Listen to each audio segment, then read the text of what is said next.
All right, second topic. We have a couple of matchups, the undefeateds, that I'm going to be keeping a close eye on this weekend. One is the obvious one, outside of Lions Ravens, which is the Monday night game. We're not going to cover that too in depth here, but the Lions Ravens, of course, I think to me is the best game of the weekend.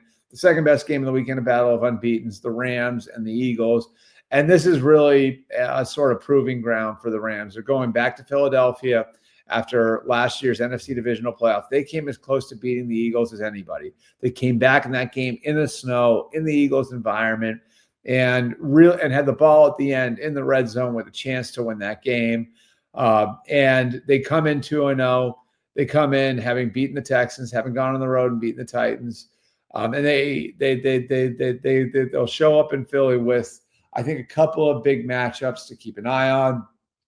I think the first one is going to be what the revamped receiver group in Los Angeles, Devontae Adams and Puka Nacua, can do against Quinion Mitchell, Cooper DeJean, Reed Blankenship, and that Eagles secondary. Are they able to take advantage of that second corner spot? That's number one. And then I think the one that we should all be keeping an eye on is that young Rams defensive front that's shown so much promise over the last year, going head-to-head with an Eagles offensive line that remains the best in football. So can't wait for that one.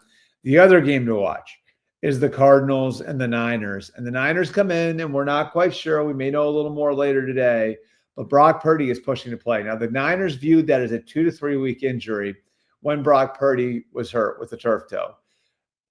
They knew, of course, that he wasn't going to play last week against the Saints. Really, the front end of this was we can get him back in week 4, maybe week 5.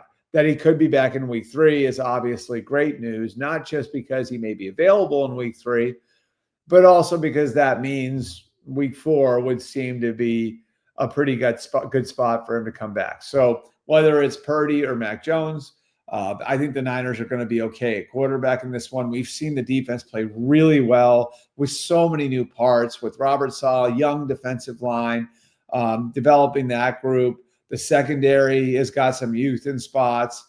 Upton Stout's a rookie who's played a bunch for them already.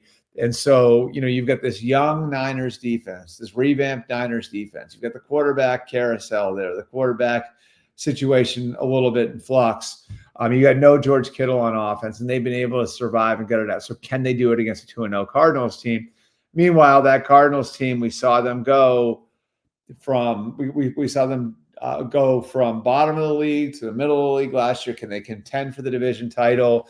The next there's that 5-day stretch now that they're up against, where they're going to see the Niners on Sunday. They're going to see the Seahawks on Thursday. It's a great proving ground for a young team, for guys like Kyler Murray and Paris Johnson and Marvin Harrison and Max Melton and Darius Robinson and all of these young guys that they've drafted over the last couple of years. I know Kyler's been around a little longer than that, but this is a chance to show that they're a very real contender over the NFC in the NFC West, not just on Sunday, but through that 5-day stretch where they play Sunday and again on Thursday.